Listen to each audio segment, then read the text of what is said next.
Hi friends, दिज़ाक्स। उम्मीद करता हूँ सब खैरियत से होंगे। दोस्तों, आज हम श्री रामचंद्र की लाइफ के ऊपर थोड़ी सी बात करेंगे और उनकी ज़िंदगी से हम कुछ ऐसे लेसन सीखेंगे जो हमारी ज़िंदगी को चेंज कर सकते हैं। मेरा जो आज का टॉपिक है वो बहुत ही शॉकिंग है और थोड़ा सा स्ट्राइकिंग भी है कि हम राम को मानते हैं लेकिन हम राम की नहीं मानते। लेकिन इस बात को अगर हम बारीकी से देखा जाए तो वाकई में हम राम को तो मानते हैं पर राम की नहीं मानते। प्रभु श्री राम जो हैं वो, उनकी लाइफ इतनी खूबसूरत है, इतनी लर्निंग उसमें छुपी हुई है कि एक आम इंसान के लिए अगर वो श्री राम जी की लाइफ को फॉलो कर लेता है, मैं कहता हूँ कि इस दुनिया के अंदर उससे अजीम, उससे बेहतरीन, उससे अच्छा इंसान वो नहीं बन सकता। आज मैं 3 ऐसी बातें शेयर करने वाला हूँ आप लोगों से जो मैंने प्रभु श्री राम की लाइफ से सीखी है और उस पर अमल करने की कोशिश करता हूँ। पहली बात, प्रभु श्री राम जितने आज्ञाकारी थे उतने कोई इंसान किसी को मैंने आज तक देखा ही नहीं। उनकी आज्ञाकारी होने का सबसे बड़ा सबूत यह है कि वो अपनी माँ के कहने पे 14 साल वनवास चले गए। आप यकीन करेंगे, 14 सालों का वनवास, आज का बच्चा, आज की औलाद अगर माँ कहे कि बेटा 14 कदम आगे जाके है ना मेरे लिए कोई चीज़ ले आओ, तो वो नहीं जाता। प्रभु श्री राम ने 14 साल इतनी टफ, इतनी कठिनाइयों के साथ वो 14 साल गुजारे सिर्फ अपनी माँ के वचन को पूरा करने के लिए। वो अपने पेरेंट्स के, अपने वालिदैन के इतने आज्ञाकारी थे कि आज तक भगवान के किसी रूप के अंदर हमने नहीं देखा। मनुष्यों को अगर देखें तो वो तो उनको बेसिकली कॉम्पीट ही नहीं कर सकते। अगर हम अपने माँ बाप की नहीं सुनते तो हम किसी की क्या सुनेंगे? अगर हम अपने माँ बाप का कहना नहीं मानते तो किसी की क्या मानेंगे? वो तो भगवान थे, लेकिन उन्होंने इस धरती पे आके लोगों को ये सिखाया कि माँ बाप का हुक्म हो या रिक्वेस्ट हो, हमें माननी चाहिए, चाहे वो हमारे हित में हो या ना हो, वो होती ही हमारी बेहतरी के लिए। तो इससे बड़ा लेसन क्या होगा कि एक औलाद अपने माँ बाप के लिए 14 साल जंगलों में भटकता रहे। This is amazing. ज़रा सोचें, अगर हम वाकई में सिर्फ इस एक छोटी सी बात, सिर्फ छोटी सी बात को फॉलो कर लें, अपने माँ बाप की कहना मान के, हम समझते हैं कि हम श्री राम के साथ जुड़ जाएंगे। आज्ञाकारी होने के बाद वो धर्म अधिकारी भी थे। धर्म अधिकारी यानी कि चीफ ऑफ जस्टिस। धर्म अधिकारी एक ऐसे किंग जिनके बारे में आज भी, यानी कि सतयुग से लेके अब तक जो लोग हैं ना, वो यही कह रहे हैं कि वाकई में अगर ज़िंदगी हो, अगर जो जस्टिस हो तो राम राज जैसा हो। एक ऐसे राजा बने वो, उन्होंने ऐसे अपनी प्रजा के साथ सलूक किया, उनके साथ बर्ताव व्यवहार किया कि लोग आज भी उन उस जो है व्यवहार की आज भी लोग बातें करते हैं, कहते हैं कि वाकई में हमें राम राज चाहिए। ऐसा राजा जो दूसरों को सज़ा दे रहा है और कल को अगर ऐसी बात हो तो अपने ऊपर भी वो सज़ा रख रहा है।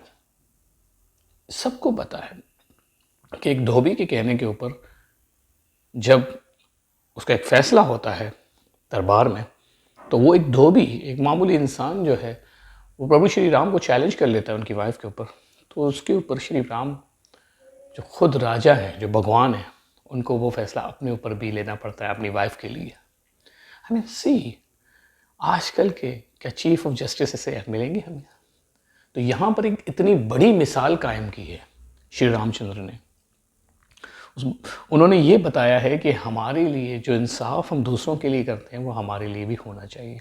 अगर जो सज़ा हम दूसरों के लिए तजवीज़ करते हैं वो हमारे लिए भी। ऐसा नहीं है कि हम ख़ताकार हों, हम गुनहगार हों और लोगों को गुनाहों की सज़ा देते रहें, किसी के लिए कोई और सज़ा हो और ख़ुद के लिए कोई और सज़ा, ऐसा नहीं।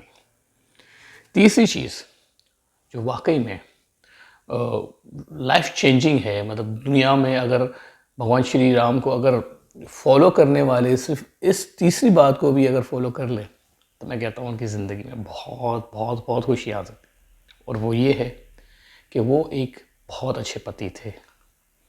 भगवान श्री राम ने माता सीता को जब अपनी ज़िंदगी में थी तब भी कभी उनको अपने आप से अलग नहीं किया। और जब रावण ने माता सीता का हरण किया तो उनकी रक्षा के लिए, उनके लिए वो खुद चले, राम सेतु बना, रावण तक गए, रावण का वध किया और अपनी वाइफ को लेके आया। यहाँ पर हमें ये सीख मिलती है कि अपनी वाइफ के लिए, अपनी अपनी पत्नी के लिए, अपनी बीवी के लिए हमें जितनी भी कठिनाइयों से गुजरना पड़े, गुजरना चाहिए। जितना भी महासंग्राम करना पड़े, करें, क्योंकि वो आपकी अर्धांगिनी है, वो आपकी बेटर हाफ है। और फिर जब सीता माँ श्री राम जी ही के बेसिकली फैसले पे जब उनको जो है अपनी ज़िंदगी से अलग होना पड़ता था, तब भी श्री राम ने दूसरी शादी नहीं की। वो माता सीता को इतना प्रेम करते थे कि जब तक वो जीवित रहीं तब भी उन्होंने दूसरी शादी नहीं की और वो इस दुनिया से चली गई। उन्होंने जो है बेसिकली जो भगवान श्री राम को छोड़ दिया, तब भी वो उन्होंने शादी नहीं की। सो यू सी कि मतलब यहाँ पर एक राजा जो इवन उनके खुद के फादर की जो है बहुत सी पत्नियाँ थीं, लेकिन वो सारी ज़िंदगी माता सीता को ही प्यार करते रहे। तो वो एक अच्छे बेटे और एक अच्छे राजा और एक अच्छे पति, यानी कि ये तीन वो लेसन हैं जो उन्होंने हमें यहाँ पर दिए हैं। ऐसे तो बहुत सारे हैं, मेरी दूसरी भी वीडियो आएगी, उसमें मैं उनकी बहुत सारी और बातें भी शेयर करूँगा। लेकिन मैं समझता हूँ कि अगर ये तीन चीज़ें हर इंसान की ज़िंदगी में, ये तीन पल ज़रूर आते हैं। एक इंसान एक अच्छा बेटा होता है, वो बन सकता है जब वो बेटा है, तो एक वक्त ऐसा आएगा वो एक पति बनेगा, तो उसको एक ऐसा पति बनना है जैसे प्रभु श्री राम थे। और फिर एक ऐसा समय आएगा जब उसको जस्टिस करना पड़ेगा अपनी फैमिली के लिए, अपने घर के लिए, अपने परिवार के लिए, अपने समाज के लिए, अपने लोगों के लिए। तो श्री राम जी की तरह ही वो जस्टिस करे। उम्मीद करता हूँ प्रभु श्री राम की ये तीन बातों से आपको भी बहुत सीख मिली होगी, क्योंकि आज भी लोग प्रभु श्री राम की इन बातों को नहीं भूले हैं।